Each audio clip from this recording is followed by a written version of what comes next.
오늘 주신 하나님 말씀은 누가복음 5장 1절에서 11절 김금영 군사님께서 봉독해 주시겠습니다. 무리가 몰려와서 하나님 말씀을 들을새 예수는 게네사렛 호숫가에 있어서 호숫가에 배 두 척이 있는 것을 보시니 어부들은 배에서 나와서 그물을 씻는지라. 예수께서 한 배에 오르시니 그 배는 시몬의 배라. 육지에서 조금 떼기를 청하시고 앉으사 배에서 무리를 가르치시더니 말씀을 마치시고 시몬에게 이르시되 깊은 데로 가서 그물을 내려 고기를 잡으라. 시몬이 대답하여 이르되 선생님, 우리들이 밤이 새도록 수고하였으되 잡은 것이 없지만은 말씀에 의지하여 내가 그물을 내리리이다 하고, 그렇게 하니 고기를 잡는 것이 심이 많아 그물이 찢어지는지라. 이에 다른 배에 있는 동무들에게 손짓하여 와서 도와달라 하니 그들이 와서 두 배에 채움에 잠기게 되었더라. 시몬 베드로가 이를 보고 예수의 무릎 아래 엎드려 이르되 주여, 나를 떠나소서, 나는 죄인이로소이다 하니, 이는 자기 및 자기와 함께 있는 모든 사람이 고기 잡은 것으로 말미암아 놀라고 세베대의 아들로서 시몬의 동업자인 야고보와 요한도 놀랐습니다. 예수께서 시몬에게 이르시되 무서워하지 말라, 이제후로는 내가 사람을 취하리라 하시니 그들이 베드로 육지에 대고 모든 것을 버려두고 예수를 따르니라. 아멘.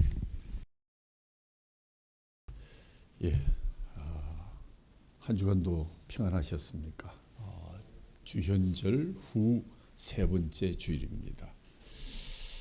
주님께서 이 땅에 현현하신 후에 우리와 무척 가까워지셔서 생활하시면서 남기신 몇 가지의 이야기들을 중심으로 예수님의 채취와 향기를 느껴보면서 주님의 덕을 기리는 그런 기간이 되었으면 좋겠습니다.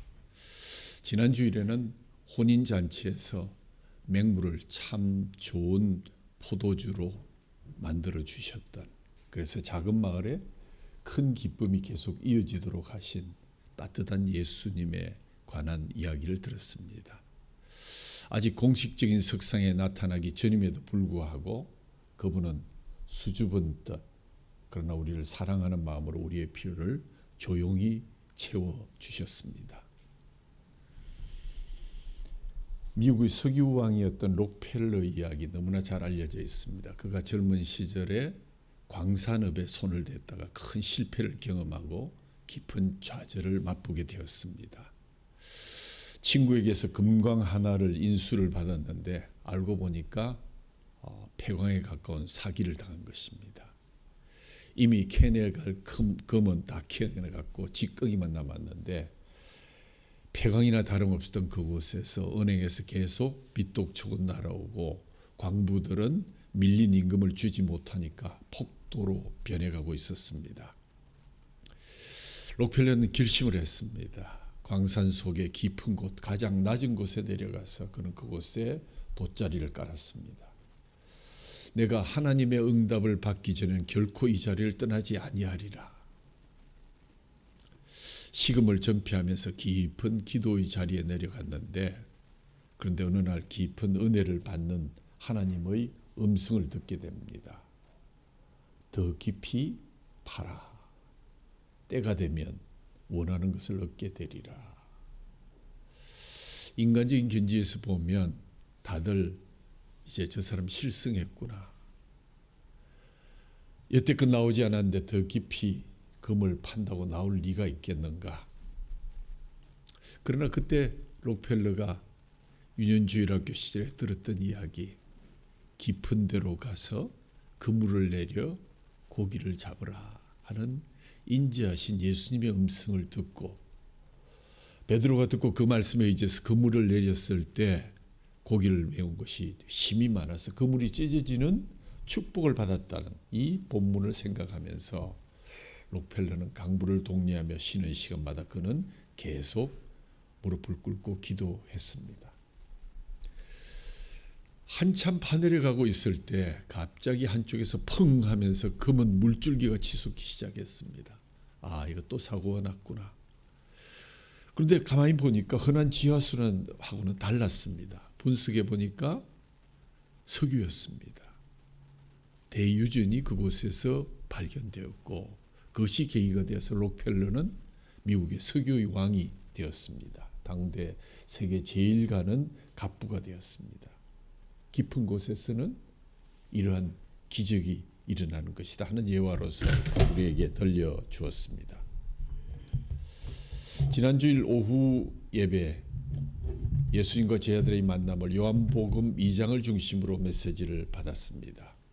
오늘은 그 제자들과 예수님의 만남 중에 가장 귀한 만남, 혹자는 얘기하기를 예수님과 초대 교황의 만남이라는 그런 익살스러운 메시지를 붙이기도 했습니다. 예수님의 일생은 33년의 아주 짧은 기간이었습니다. 우리 인간 같으면 아직 뜻도 제대로 펴보지 못할 때 그 젊은 날에 그는 십자가의 제물이 되고 말았습니다. 그 중에서도 공생에는 3년에 불과했습니다. 이렇게 짧은 시간에도 그의 십자가에서 남기신 마지막 결론이 무엇이었습니까? 다 이루었다. 다 이루었다. 여러 가지 해석이 가능하지만 원어에 보면 이루었다는 단어가 어떤 의미라든가 또는 빚에 대한 독촉이 왔을 때 그것을 다 갖고 난 뒤에 그것을 paid, completely 모든 것이 다 완전히 갚아졌습니다. 라는 뜻입니다. 이는 그 뜻을 완벽하게 이루었다는 고백이기도 합니다. 그렇다면 예수님께서 이렇게 주어주신 과업을 다 이룰 수 있었던 시간적인 여유가 과연 있었을까? 뭘 준비했을까? 그것은 예수님 주변에 앉은 동역자들의 충성스러운 도움과 역할도 많았고 또 예수님 자신이 공생에 임하는 준비도 철저했던 것으로 생각이 됩니다. 마침내 30세에 이르자 공생의 3년의 시간을 시작하면서 4가지를 더 준비했는데 첫 번째가 바로 세례를 받는 일이었습니다. 예수님은 사역을 앞두시고 요단강에 내려가서 세례 요한으로부터 세례를 받으셨습니다. 죄 없으신 분이 왜 세례를 받는가 하는 퀘스천 마크가 달리기도 할 것 같지만 세례는 분리의 단계이므로 과거로부터 그리고 자신의 익숙한 것들로부터 편한 세계로부터 단절되는 것인데 이 단계를 혁신이라고도 이야기합니다. 혁신이라는 말을 여러분 많이는 들어보셨지만 그 원뜻을 잘 모르실 것입니다. 혁이란 가죽 혁자입니다. 그러니까 소의 가죽을 정교하게 벗겨내는 것을 말합니다. 저는 모 회사에서 가죽 담당으로 해외 지사에 나갔던 경험이 있었는데 가죽에 살이나 뼈가 붙어 있으면 좋은 가죽이 될 수가 없습니다.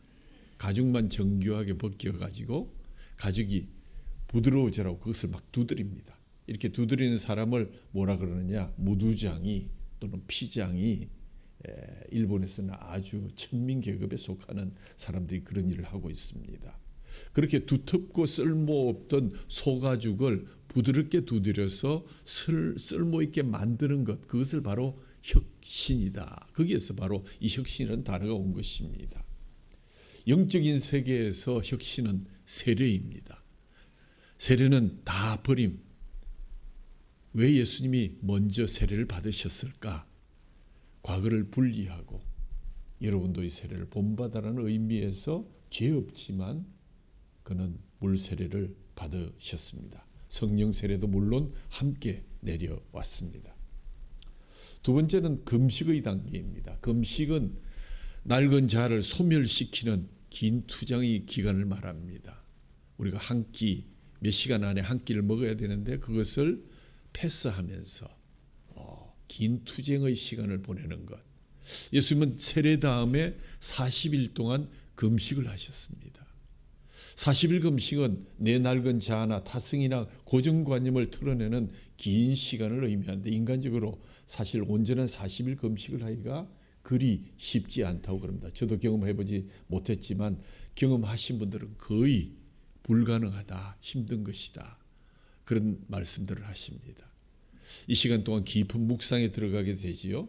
묵상을 그리스어로 데오리아라고 그렇게 얘기하는데 하나님과 합일되는 깨달음을 위한 단계. 하나님의 생각은 어떤 것일까? 내가 조용히 묵상함으로 하나님의 마음을 헤아려 보자 하는 것이 묵상이라는 것입니다. 그것이 특히 금식의 기간에 많이 이루어지고 있습니다. 자신을 깊이 돌아보는 관계입니다.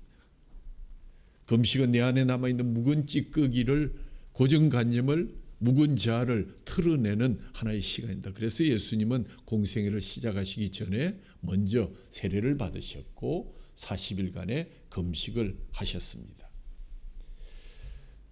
금식 후에 성령은 예수님을 성전으로 또는 공회로 몰지 않고 광야로 몰아갔다라고 성경은 설명합니다. 이거는 시험하기 위해서입니다. 이 시험이 영적 시험입니다.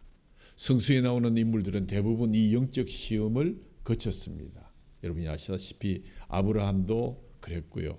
또 그다음 모세도 그랬고 또 욥도 그랬고 그렇지 않은 분이 거의 없습니다. 75세 정든 고향과 친척을 떠나는 명령도 받았죠.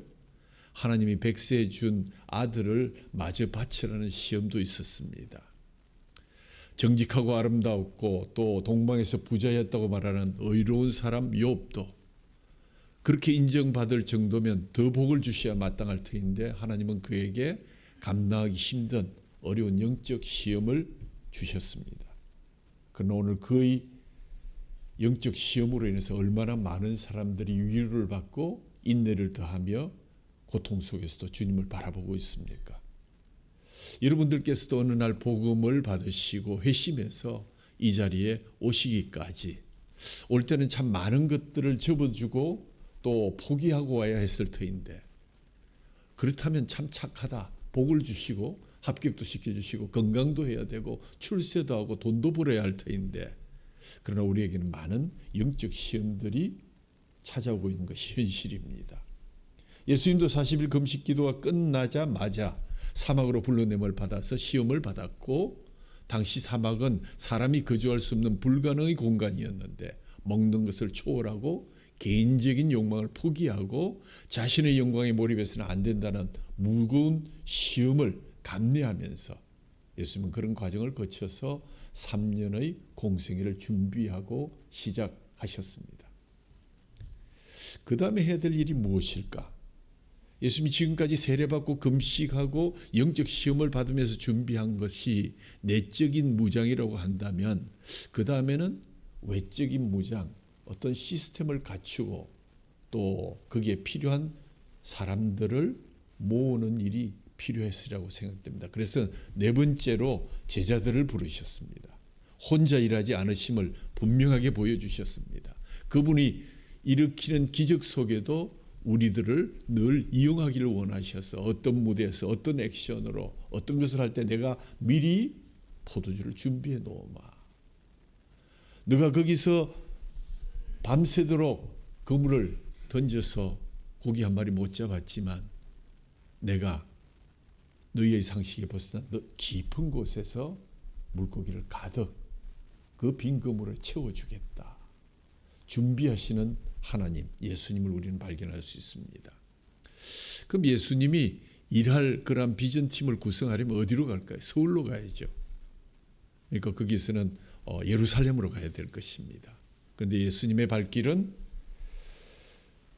제자들을 구하기 위해서 갈릴리 호수가로 가셨습니다. 호수로 하지만 사실 동서의 길이가 12km요. 남북의 너비가 20km였으니까 수심이 무려 50m나 되는 아주 바다에 가까운 그러한 호수였습니다. 거기에는 주로 많은 어부들이 그곳에서 고기를 잡으면서 살아가고 있었습니다. 예수님이 자신의 제자를 택하기 위해서 중앙정부가 있는 예루살렘으로 가지 않고 낙후된 시골에 해변 갈릴리로 가셔서 어부들을 픽업하셨다 라고 한다면 아마 그 시대 어떤 시사 주간지의 비평은 벌써 싹이 놀았다 이렇게 했을 것 같습니다. 그런데 예수님은 제자를 선택하기 위해서 갈릴리 해변으로 가셨고, 나중에 보니까 예수 그리스도의 사역의 중심지는 이 갈릴리 바다를 중심으로 복음 사역을 감당하셨던 것을 우리는 알 수가 있습니다. 이곳에서 제자들을 부르셨고요. 이곳에서 오병이어의 기적을 일으켰고요. 38년 된 병자를 고치셨고요. 백부장의 종을 고치셨습니다. 나인성의 과부의 아들을 살리신 것이 바로 이 갈릴리 지역에서 이루어진 사건들입니다. 그러니까 오늘 예수님의 이 발걸음을 우연히 지나가다가 경치가 좋아서 두는 것이 아니라 작정하고, 다음 준비를 위해서 작정하고 찾아오신 것입니다. 이 바다에서 베드로가 고기를 마침 잡고 있었다. 초저녁부터 밤이 맞도록 그물을 내렸으나 한 마리의 고기도 잡지 못한 채 그물을 거두고 있었다. 2절에 보니까 그물을 씻고 있는지라. 한 마리의 고기를 잡지 못한 실패자의 빈 그물을 여러분 아십니까? 적어도 하루 출하를 하기 위해서 얼마나 많은 준비를 하며, 그물이 우리가 그냥 던지는 그물이 아니라 그 제법 큰 배에 여러 명이 타서 작업을 하는데 그 그물을 다 씻어서 다음 날을 준비하는 것이 얼마나 힘든 일인지 아마 우리는 잘 모를 것 같습니다. 이때 강변에서는 수많은 그리스도를 에워싸고 있는 사람들이 말씀 좀, 하나님의 말씀을 들려주십시오 하고 기다리고 계셨습니다. 그래서 예수 그리스도께서 베드로의 배 위로 올라오셔서 베드로에게 청하여 배를 육지에서 약간 띄우게 하시고 그 위에서 말씀을 다 전하셨습니다. 이 배에 있는 이 분이, 이 청년이 과연 어떤 상태에 있는가 알기는 아는 것일까? 그래도 그곳에서 뼈가 자라고 그물을 던지는 일이라면 참 서럽지 않을 정도로 잘하던 양반이 갑자기 하루 저녁에 한 마리도 못 잡는 일, 이것은 기적 중의 기적과도 같은 일입니다. 거기에 낙심한 가운데 아침 해를 바라보며 빈 그물을 손질하고 있는 이 청년에 대해서 예수님은 알고 가신 것일까? 그들의 만남이 우연이었을까? 아닙니다. 우리 만남은 우연이 아닙니다. 말씀을 마치신 예수님은 밤이 맞도록 헛수고한 시몬에게 뭐라고 하셨습니까? 깊은 곳으로 가서 그물을 내려라. 이 명령은 베드로의 경험에 의하면, 상식에 의하면 순종할 수 없는 상식 밖의 처방입니다. 명령입니다. 왜냐하면 시간적으로 낮에 해가 떠 있을 때는 고기를 잡을 수 없을 때요. 장소도 우리가 너무 깊은 곳에 들어가면 그곳에 고기가 살지 않습니다. 살 수가 없고 고기가 잡히질 않습니다. 이 사실 너무나 잘 아는 베드로인데 의도하고 들려주신 깊은 데로 가라 라는 말씀이 무슨 뜻일까? 그 말씀은 해변으로부터 멀리 가서 던져보라는 말씀이겠죠. 즉 먼 곳으로 눈을 들어보라는 의미의 말씀, 은유적인 표현일 수도 있습니다. 그리고 먼저 너는 무관심한 척하면서 나의 말을 듣고 있었을 터인데 내 말을 다시 한번 상기해보고 기억해보지 않겠느냐. 안전하고 익숙한 자리에서 내가 하던 업이니까, 내가 하던 그물질이니까 내가 잘한다 하고 그 자리에 앉아 있을 것 아니라 오늘 저녁 한 마리도 안 잡힌 것이 누구의 탓인 줄 아느냐 라고 말씀하시는 것 같았습니다. 그러면서 하신 말씀이, 야, 이제는 모험할 때가 됐다. 그리고 하신 말씀이, 내가 너를 스카웃하겠다 라는 그러한 작전입니다. 지금까지 안전한 얕은 물가에서 그물을 던지면서 그럭저럭 먹을 만한 거리들을 건져왔습니다. 왜냐하면 그곳이 안전하고 또 익숙하기 때문입니다. 예수님은 시몬에게 그 안전함과 평안함에서 이제는 떠날 때가 된 것이다. 좀 더 깊은 곳으로 가야 할 때이다 라는 말씀을 이렇게 해주신 것 같습니다. 우리가 권태함이나 지루함에서 벗어나려면 먼저 익숙함과 평안함에서 그 자리에서 벗어나는 것이 먼저 필요합니다. 그래서 예수님은 깊은 데로 가라 라고 말씀하셨습니다. 깊은 데란 바다 바닥이 보이지 않는 깊은 해연 10년을 말합니다. 그래서 시몬이 순순히 순종하면서 한 말 참 인상적입니다. 아마 인터뷰에서 이 한 말씀 듣고 예수님은 너는 합격이다 그러셨던 것 같습니다. 뭐라고 하셨습니까? 밤새도록 잡았는데 한 마리도 못 잡았지만 질문하시는 분 말씀하신 대로 말씀하시니 제가 한번 던져 보겠습니다 하고 그물을 조금 깊은 들어가서 내어놓아 봤더니 밤새도록 한 마리도 안 잡혔던 것이 그물이 찢어질 정도로 많이 예수님께서 고기를 퍼부어 넣어주어서 이웃에 있는 어부들을 불러서 함께 겨우 끌었다. 그 순간 시몬의 형제나 또는 옆에 있던 요한의 형제들이 얼마나 신이 났겠습니까? 와, 그러면 그렇지 밤새도록 한 마리도 못 잡는 날이 없었는데 웬일이냐? 밤새도록 그렇게 용을 쓰는데 한 마리도 못 잡았는데 야, 이 젊은 선생이 대단하다. 낚시도 잘하나 보다. 모두 흙이져 있던 차에 얼마나 흥분을 했었겠습니까? 아까 잠시 내가 얘기할 때 벌써 여러분께서는 한 사람의 유행가를 생각했을 것입니다. 이 만남이 과연 우연이었을까? 만남이란 단어를 인터넷에 찾아보려고 찾아봤더니까 어떤 게 나온 줄 아십니까? 남녀의 어떤 불륜을 관계를 조장하는 성적인 유혹을 하는 대부분이 처음부터 거의 막 3분의 2 내려갈 때까지 속에서 만남을 보정합니다. 이런 것들이었습니다. 옆에 떡 보니까 하나 노사연의 만남이 나오더라고요. 참 반갑습니다. 물론 그래서 한번 여러분이 불러보라고 하시겠지만 저는 사용합니다. 옛날에 여기서 동백아가씨도 불렀고 하숙생도 불렀고 많이 불렀기 때문에. 그러나 첫 소절 우리 만남은 우연이 아니야. 그것은 우리의 바람이었어. 예수님은 그렇게 말씀하신 것 같았습니다. 우리의 만남은 정말 노사연의 만남처럼 우연이 아니야. 그것은 나의 바람이었어. 그렇게 말씀하시는 것이 들렸습니다. 이 그림은 예수님이 베드로와 안드레를 제자로 삼는 광경을 소재로 삼은 14세기 초 이탈리아 화가의 작품입니다. 바위 기슭에 서 있는 예수님은 순환을 상징하는 핏빛 옷과 제왕의 지위를 말해주는 보랏빛 망토를 걸치고 근위에 찬 자세로 두 어부 베드로와 안드레 그리고 그 형제들 또 요한의 형제들을 부르고 있습니다. 이 제목을 이 그림의 제목 왜 예수님이 이렇게 밤만 나왔을까?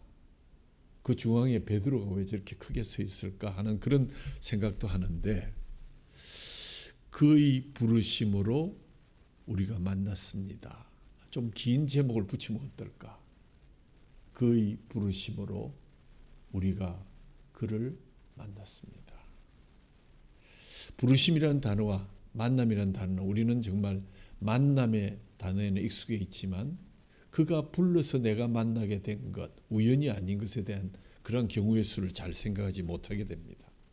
그런데 성경을 보면 다른 형제들이 그렇게 신나서 흥분하고 있을 때 이 고기를 다 어떻게 처분하나, 어떻게 끌고 가나 생각하면 할수록 너무 놀라운 일이었는데 시몬은 생각에 잠깁니다. 지금까지 한 번도 자기 일생에 이런 경험을 해본 적이 없는 놀라운 신기한 일이었기 때문입니다.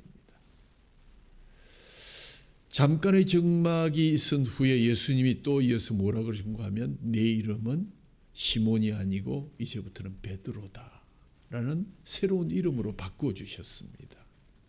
그 말은 너는 이제 오늘 그 깊은 곳을 체험함으로써 새 사람이 된 것이다. 이런 말씀입니다.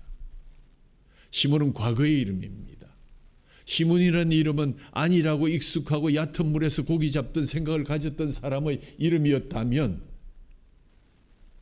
이제 베드로는 더 이상 얕은 곳에서 생각하는 사람이 아닌 주님의 깊은 심년을 경험해 본 사람이다. 그때 베드로는 이렇게 생각했을 것입니다. 아, 이분이 분명 저 깊은 물속의 고깃대를 보셨겠지만 분명히 그는 나의 내면의 모습, 특별히 나의 죄됨을 알고 있으신 것 같다. 얼마나 두려운 일인가. 그 생각이 딱 들자마자 아, 이분은 하나님이시다. 이분은 메시아시다. 그분 앞에 무릎을 절로 꿇고 고백합니다. 나에게서 떠나가 주십시오. 왜냐하면, 그건 안 나와 있지만 왜냐하면 나는 죄인이기 때문입니다. 베드로가 왜 자신을 죄인이라고 했을까요? 그 10년의 세계를 보니까 비로소 세상 보는 눈이 떠이게 되었고 자기가 죄인이었는데 여태껏 몰랐고 이제는 분명히 그분 앞에서 나는 죄인인 것을 확실하게 볼 수 있습니다. 그 눈으로 자신을 보니 남루한 모습, 무력한 모습, 죄스러운 모습, 지나간 모든 날이 수치스러운 모습들이 눈에 다 떠올랐고 그래서 그는 우선 나를 구원하고 뭐 이런 건 다 떠나서 당신 내 옆에서 떠나십시오. 당신은 나 같은 더러운 것하고 같이 있으면 안 됩니다. 나는 죄인입니다. 근데 예수님은 한술 더 떠서 베드로에게 너는 장차 사람을 취하게 될 것이다 라고 사명까지 부여해 주셨습니다. 지난 주일 오후 예배 때 세상에 주님이 나타나신 주연절의 의미를 기념해서 요한복음 1장을 중심으로 예수님과 제자들의 첫 대면에 가는 메시지를 1, 2장을 통해서 우리가 듣게 되었습니다. 예수님을 인격적으로 만난 나다나엘이 예수님을 만나 자신의 죄를 깨닫고 그를 그리스도로 고백하고 인생이 바뀐 것처럼 그는 나름대로 율법으로 정리되어 있었고 예수님 보셨을 때 무화과 나무 밑에서 아마 책을 읽고 무화과 나무가 주로 이 선비들이 모여서 토론하고 또 율법을 이야기하던 곳이라고 합니다. 그러면서 그가 뭐라 그럽니까? 저기에 선생님 말하던 메시아가 왔습니다. 그러니까 하는 말이 여보게 나사렛에서 무슨 선한 것이 날 수 있다고 생각하느냐. 참 딱하기도 하다. 이런 편견에 사로잡혀 있던 나다나엘이 일단 가보십시다 해서 가보았더니 그의 눈이 벗겨지고 예수님을 하나님의 아들이라고 고백함으로써 예수님의 제자가 된 첫 번째 합류 히스토리가 거기에 나와 있습니다. 저는 여기서 오늘 이 말씀에서 만남이라는 중요한 단어도 있지만 더 중요한 것은 깊은 곳이다. 그분이 나의 깊은 곳을 보시고 내가 그분의 깊은 하나님의 나라를 보고 내가 그분을 평생 따르기로 약속하고 순종하면서 살아가는 것, 그것이 바른 인생이다 라는 메시지를 우리에게 들려주셨다고 생각합니다. 여러분 깊은 곳을 보셨는지요? 보셨다면 아마 우리의 말수는 반 정도로 줄지 않을까 생각됩니다. 보지 못했기 때문에 말이 많아지고 주장하게 되고 내 경험을 강하게 되고 너는 잘못했다고 싸우게 되는 이 모든 것들이 깊은 곳을 보지 못한 사람들의 탈익에 불과한 것입니다. 그래서 예수님은 지금도 우리에게 깊은 곳으로 가서 그물을 내리라. 내 몸을 던져라. 그것을 바라보라 하는 것을 우리에게 권면하고 있습니다. 그 말은 내 신앙을 혁신하라는 말씀입니다. 익숙한 자리에서 떠나라는 말씀입니다. 더 모험하고 수고하라는 말씀입니다. 신앙의 삶은 깊은 세계를 보는 것이다. 믿음의 바다를 헤엄치라고 하는 그러한 노래 가사도 생각납니다. 그런데 우리는 집사 됐고 권사 됐고 장로 됐으니 아니 목사 됐으니 뭐 더 깊이 갈 필요 있겠느냐. 위험한 세계를 이 정도만 해도 합격 아니겠는가 하는 나름의 꼼수를 부리고 있습니다. 그건 제대로 본 것이 아닙니다. 제대로 보았다면 우리는 정말 그 깊은 곳에 뛰어들어야 마땅합니다. 그리고 베드로처럼 우리의 죄를 볼 수 있어야 하고 주님 앞에 무릎을 꿇는 것이 당연합니다. 그렇지 않았다면, 또 그렇지 않고 있다면 여러분은 깊은 곳을 경험하지 못한 얕은 물가에서 물장난이나 치는 그런 사람에 불과할 것입니다. 그런 사람이 천국 백성이 될 수 있을까? 그것은 여러분이 기도하면서 물어보시기 바랍니다.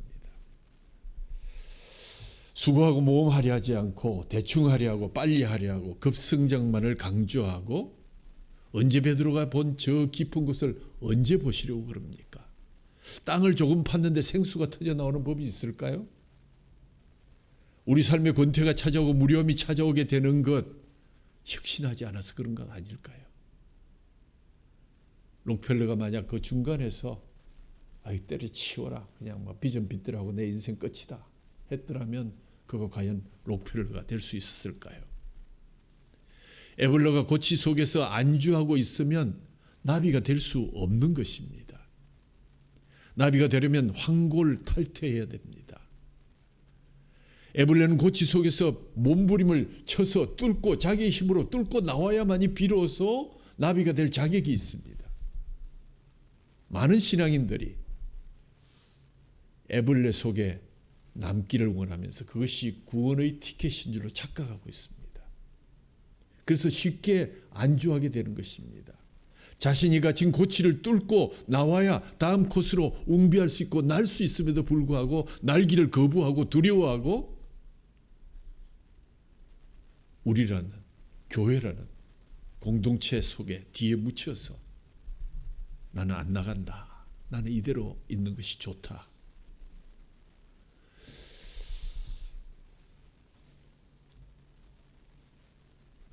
나비가 되려면 고치 속에서 몸부림을 쳐서 나와야 됩니다. 에벌레가 세상이 끝났다고 하는 그 마지막 시점에 그때 비로소 나비가 된다는 사실을 기억하시기 바랍니다. 여러분 솔개에 관한 이론을 아십니까? 아마 들어보셨겠지만 솔개가 한 70년 살 수 있는데 근데 한 40년쯤 살게 되면 불이나 발톱이나 날개가 다 무뎌져서 이걸 갈아 끼지 않으면 혁신하지 않으면 70년까지 살기가 어렵습니다. 그래서 그 솔개는 피투성이가 되도록 부리와 발톱과 무거워진 날개를 뽑아내고 새롭게 부리와 발톱과 날개를 기다리고 그 후에 그는 나머지 30년을 이전보다 더욱더 힘차게 아비답게 어미답게 살아갈 수 있다. 이것이 혁신이다 하는 것을 바로 솔개론이다 하는 철학자들이 아마 지어낸 이야기 같지만 그럴듯한 이야기 아닐까요?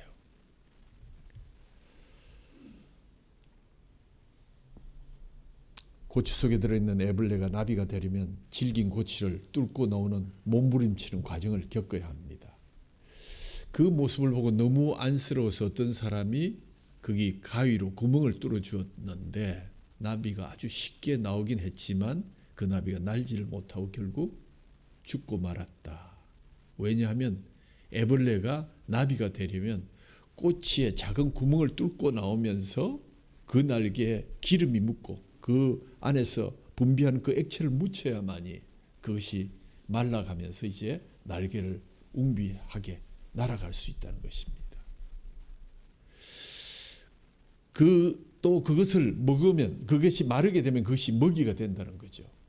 그걸 먹어야만이 제대로 된 나비가 되고 제대로 된 날아가는 그러한 완성체가 된다는 것입니다. 그래서 그냥 쉽게 나온 나비는 그 자리에 꼬꾸러지고 말고 먹이도 없어서 날지를 못하게 된다.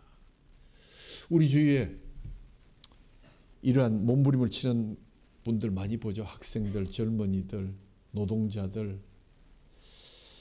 그 모습 보기가 얼마나 안쓰럽습니까? 젊은이들이 왜 그렇게 공부에 올인해야 됩니까? 언젠가 날기 위해서. 좀 곰곰이 생각하면 이런 모습은 모두 나비가 되려고 몸부림치는 것입니다. 지금 힘들죠. 누가 뚫어주면 좋겠죠. 그렇지 않습니다.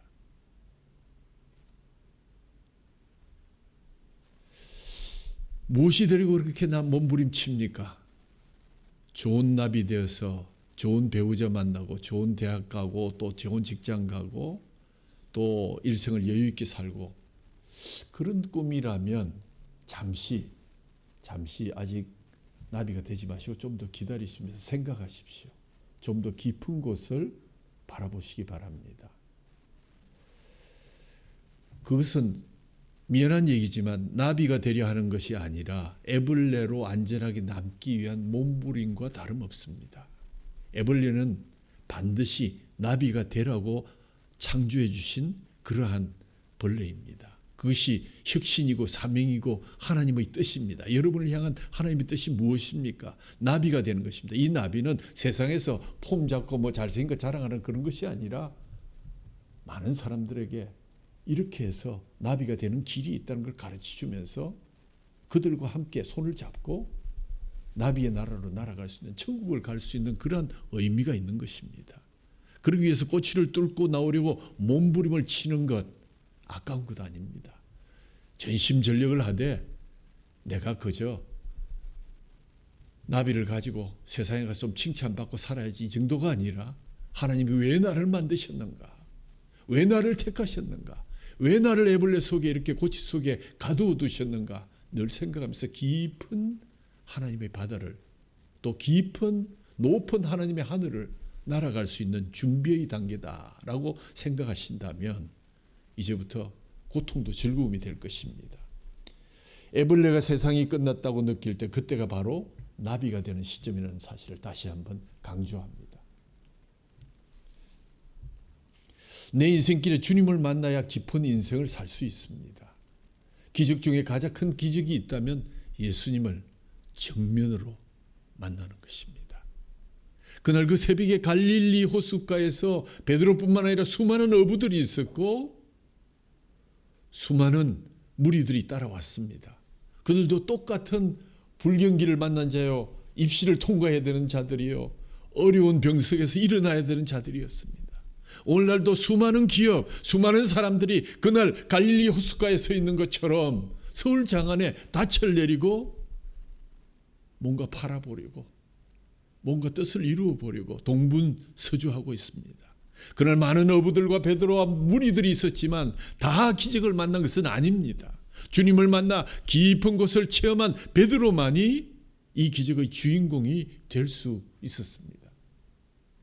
어떤 사람이 주님을 만날 수 있을까 궁금하지 않습니까? 오늘 여기서 몇 가지 힌트를 봅니다. 첫 번째, 인간적인 얘기지만 부지런하고 땀과 열정이 있어야 된다.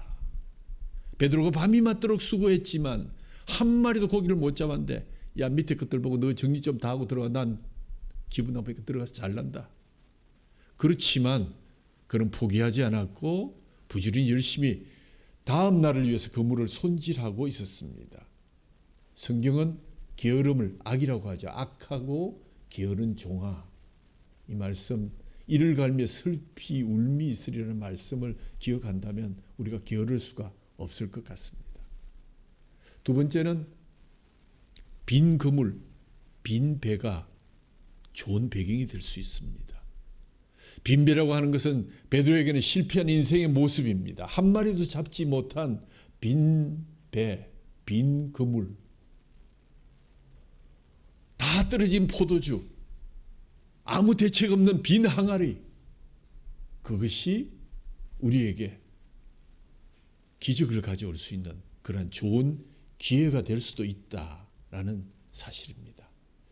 어쩌면 빈 배나 빈 그물이 없었고 빈 항아리가 없었더라면 기적이 일어날 수 있었을까? 그렇지 않을 것입니다.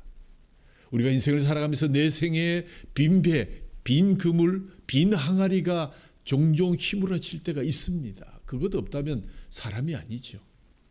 어떤 때는 내 건강이 병들어서 빈 배처럼 둥둥 떠다니기만 하는 때가 있습니다. 어떤 때는 사업에 실패해서 빈 배처럼 아무것도 없는 상태가 될 때도 있습니다. 어떤 때는 인간관계로 인해서 예측하지 못한 그러한 빈 그물로 허무해질 때가 얼마나 많이 있습니까? 그런데 여러분, 인간은 빈 배가 되었을 때, 빈 항아리가 되었을 때 비로소 자신의 부족함을 알고 겸손하여 새롭게 시작할 수 있다는 사실을 꼭 믿으시기 바랍니다. 행여나 오늘 이 자리에 빈비의 인생을 경험하고 계신 분이 있습니까? 바로 이때 주님이 찾아오십니다. 우리가 많이 가지기 때문에 주님이 오시지 않는다면 그것처럼 비극이 없겠지요.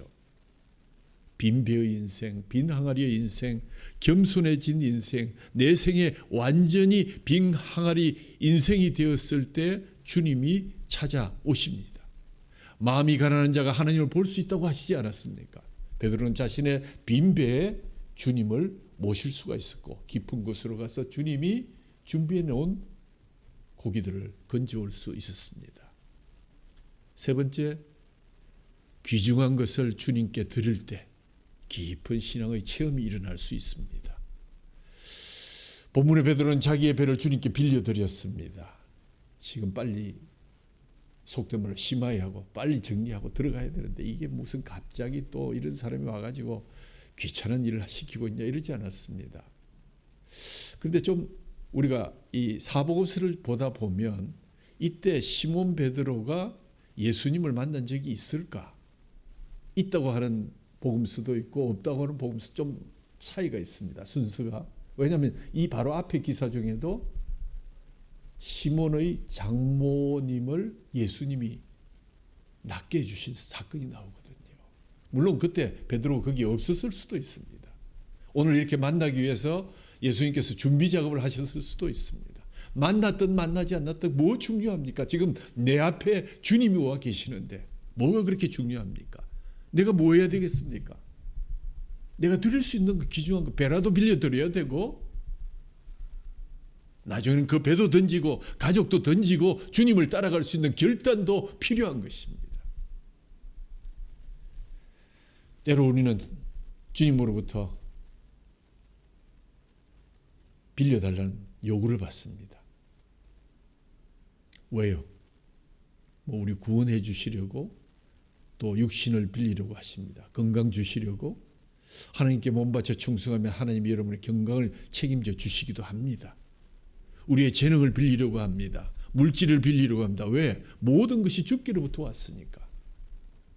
30배, 60배, 100배를 주시려고 빌려달라 하실 때 깊은 물속에 들어가서 60배, 100배를 받으시고 그것 이웃들과 함께 나누는 그러한 삶이 우리에게 가장 복된 삶이 아니겠습니까?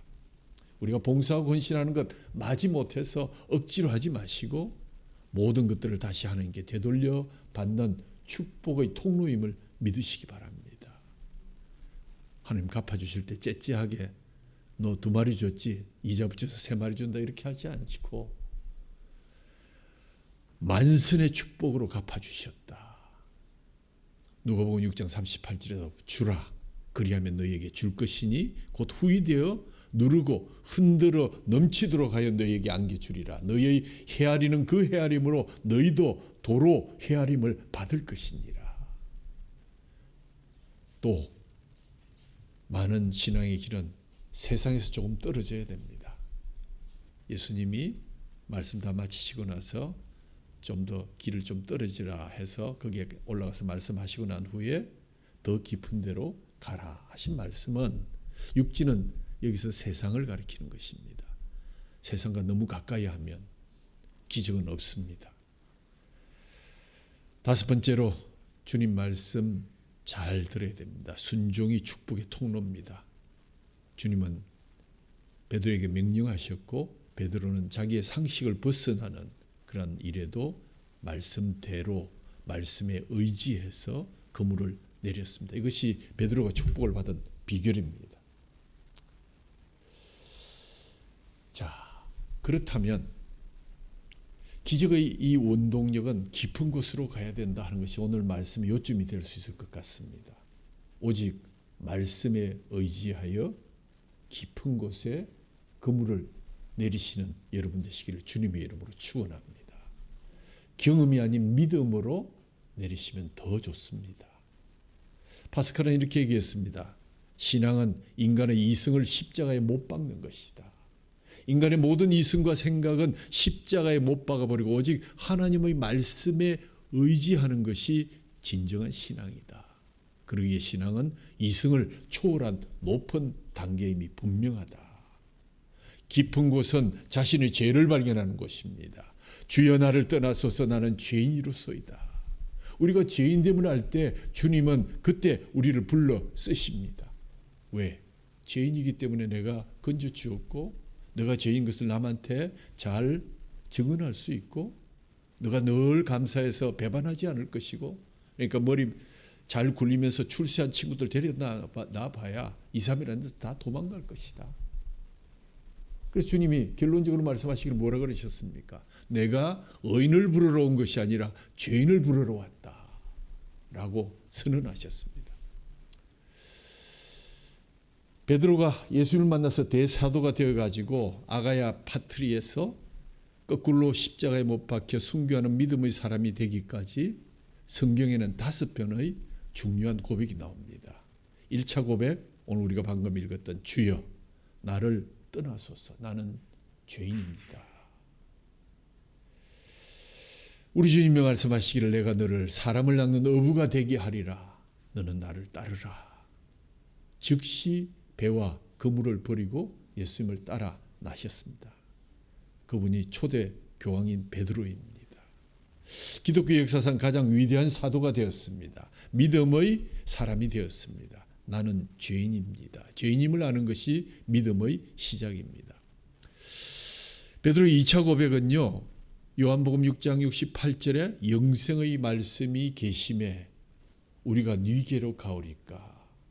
예수님을 따르는 사람들이 참 많았는데 이들 대부분이 떡을 보고 기적을 보고 따르던 사람들이었습니다.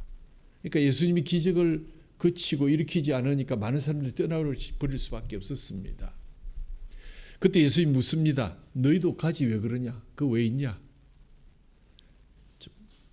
조크가 심하신 분 것 같아요. 그러니까 베드로는 좀 심각하게 고백을 하면서 주여 영생의 말씀이 계신데 우리가 어디로 간단 말입니까? 우리를 왜 쫓으려 하십니까? 하는 그러한 고백을 했다. 진지한 고백. 죄인임을 고백한 베드로는 예수님만이 영생의 말씀임을 여기에서 고백하게 된 것입니다. 3차의 고백 16장 마태복음 16장 16절 주는 그리스도시요 살아계신 하나님의 아들이십니다. 아주 유명한 고백이죠. 이 고백 위에 예수님께서 내 교회를 세우겠다. 음부의 권세를 이기지 못할 것이다. 천국 열쇠를 내게 줄 것이다. 내가 땅에서 무엇이든지 매면 하늘에서도 매일 것이요 내가 땅에서 무엇이든지 풀면 다 풀릴 것이다 라고 화답해 준 것이 바로 마태복음 16장 16절의 세 번째 고백입니다. 네 번째 고백, 예수님이 부활하신 후에 베드로가 옛지금으로 돌아가서 갈릴리에서 고기 잡고 있을 때 한 마리의 고기를 잡지 못하고 있을 때 부활하신 주님이 사명을 버리고 떠나가 있는 제자들에게 오셔서 그물을 이번에는 깊은 곳이 아니라 배 오른편에 던지라. 그러자 물고기가 모나미 숫자대로 153마리나 잡혔습니다. 현장에서 예수님이 베드로에게 요한의 아들 시몬아 내가 이 사람들보다 나를 사랑하느냐. 그러니까 대답하기를 주여 그러하여다. 내가 주를 사랑하는 줄 주께서 아시느니라. 3번 물으십니다. 그래서 3번 내 양을 치라. 요한의 아들 시몬아 내가 나를 사랑하느냐. 마지막에 주여 모든 것을 아시오매 내가 주를 사랑하는 줄을 주께서 아시나이다. 내가 주를 사랑합니다 하는 그 고백을 부활하신 예수님께 고백했고요. 5번째는 완전히 이제 초대교회 사역이 베드로를 중심으로 일어날 때입니다. 예수님이 승천하신 후죠. 그때 유명한 말씀 은과 금은 내게 없으나 내게 있는 것으로 내게 주노니 곧 나사렛 예수 그리스도의 이름으로 걸어라. 놀라운 이름입니다. 기적의 응답이 기도의 응답이 예수님의 이름으로 이루어집니다. 베드로는 이런 고백을 통해서 큰 사도가 된 것은 그 첫 시작이 주님과의 만난 첫 만남에서 깊은 곳에 그물을 내려라 하는 그 말씀을 아마 평생 잊지 못했을 것이라고 생각됩니다. 그렇습니다. 이제 후로는 내가 사람을 취하리라. 자, 오늘 이제 결론을 말씀드립니다. 결론을 말씀드리기 전에 여러분과 함께 읽어보셨겠지만 주보 1면에 있는 당신 없는 인생은 빈 그물이오니 오혜령 씨의 시인데 마치 이 설교를 들으신 듯 그는 이렇게 시를 쓰고 있습니다. 우리 같이 한번 읽어볼까요? 당신 없는 생의 호수에 그물을 던지고 물고기가 잡히기를 바랐던 지난 나날들은 죽은 시간이었습니다. 오 주님, 이제 당신께서 그물을 채워 주소서. 그러면 저는 비로소 살 것입니다. 인생의 가장자리에 서 계신 부활의 주님, 당신 없이 한평생 수고해 보아야 우리의 인생은 빈 그물이옵니다. 비록 저희 인생의 가장자리에 서 계신 당신을 지금 당장 알아차리지 못한다 할지라도 저희의 계획을 가감하게 포기하고 당신께 대한 신뢰 속에서 새로 시작하려는 각오가 설 때 저희 행위의 방향과 성취가 부여됩니다. 당신은 가장자리에 계시지만 늘 저희에게 그물을 이렇게 혹은 저렇게 던지라고 분부하고 계시기 때문이옵니다. 날마다 호숫가에서 저희를 기다리시는 당신을 바라보게 하옵소서.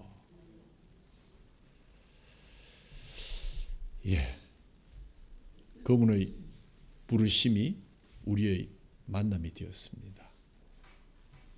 여러분이 예수님을 만난 기억이 있으십니까? 첫 만남을 혹시 기억하십니까? 여러분이 드린 고백을 기억하고 계십니까? 만남의 기억을 날마다 새롭게 하시고 또 날마다 새로운 만남으로 주님의 그 깊은 곳을 늘 아름답게 항해하고 돌아올 수 있는, 그래서 깊은 데로 가서 빈 그물을 던지는 것이 우리에게 기적의 초점이 되고 그 채워주심으로 말미암아 우리가 나아가서 주님의 일을 감당하는 그러한 한 힘이 되는 것, 만남과 부르심, 그것으로 우리는 다시 한번 이 말씀을 바라봅니다. 날마다 호숫가에서 저희를 기다리시는 주님을 바라보게 하옵소서. 우리 찬송가를, 이 찬송을 아시는지 다 아시겠죠? 우리 한번 1절하고 3절을 불러봅니다. 내가 처음 주를 만났을 때 외롭고도 쓸쓸한 모습, 말없이 홀로 걸어가신 길은 영광의 길 다 버린 나그네, 정녕 그분이 내 형제 구원했나, 나의 영혼도 구원하시려나. 우리 같이 한번 1절 3절 한번 불러보겠습니다.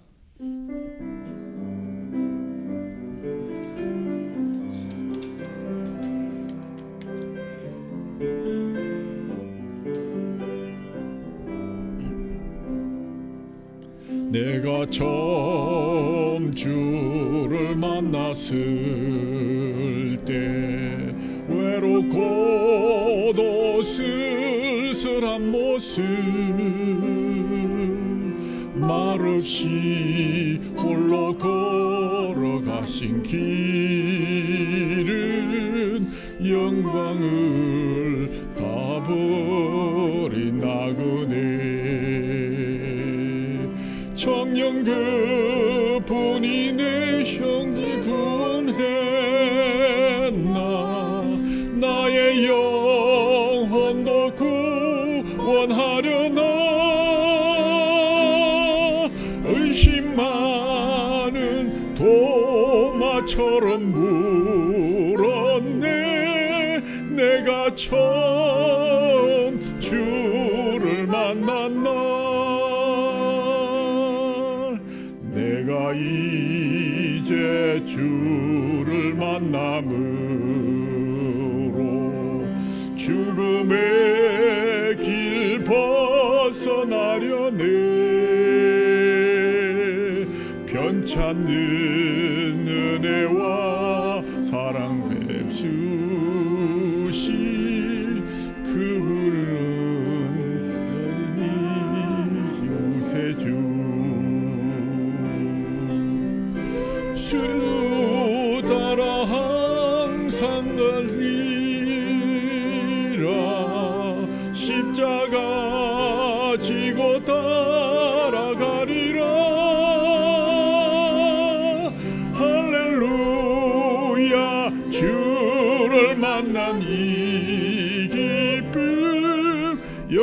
향해 찬송을 돌리리.